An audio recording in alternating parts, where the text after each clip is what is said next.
Besoin d'évasion? Envie de surf? Regardons ensemble la webcam d'une plage australienne. Par quelle magie allons-nous traverser les océans et les continents sans bouger? Première étape, trouver dans un annuaire l'emplacement physique correspondant à l'adresse du site web. C'est le rôle du serveur Racine. Et celui-ci nous confirme que la webcam est bien sur la plage. Deuxième étape, s'y rendre. Pas besoin de prendre l'avion. Grâce aux infrastructures terrestres et sous-marines d'Internet, quelques millisecondes suffisent pour aller à l'autre bout du monde. Bienvenue au village global.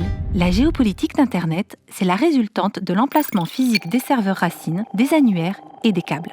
Son histoire est liée à l'héritage du réseau des réseaux entre guerre froide et néocolonialisme. Les enjeux de pouvoir, invisibles, n'en expliquent pas moins les tensions actuelles. Il y a donc une matérialité du numérique. Dans les entrailles de ces câbles circulent des milliards de données. En surface, il faut bien les extraire et les trier dans les data centers, l'équivalent des mines d'autrefois. Les data centers, c'est pas du virtuel, c'est du concret. Une fois raffinées, ces données, les 0 et les 1 qui circulent dans les câbles, nous parviennent sous forme d'images, de vidéos, de sons, de textes et d'interactivité. Mais elles laissent des traces. Autant d'occasions de nous proposer de la publicité pour de la crème solaire, des billets d'avion ou des koalas en peluche.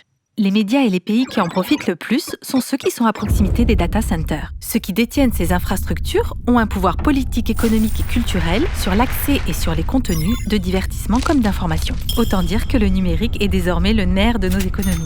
La situation est un peu explosive car la fracture numérique est aussi démographique, culturelle et politique. Physiquement, déployer de nouvelles infrastructures est compliqué et très onéreux. La dépendance doit se résoudre autrement. Utiliser des standards ouverts est un des moyens de répondre à ce déséquilibre. Il y a même des serveurs Racine ouverts en développement.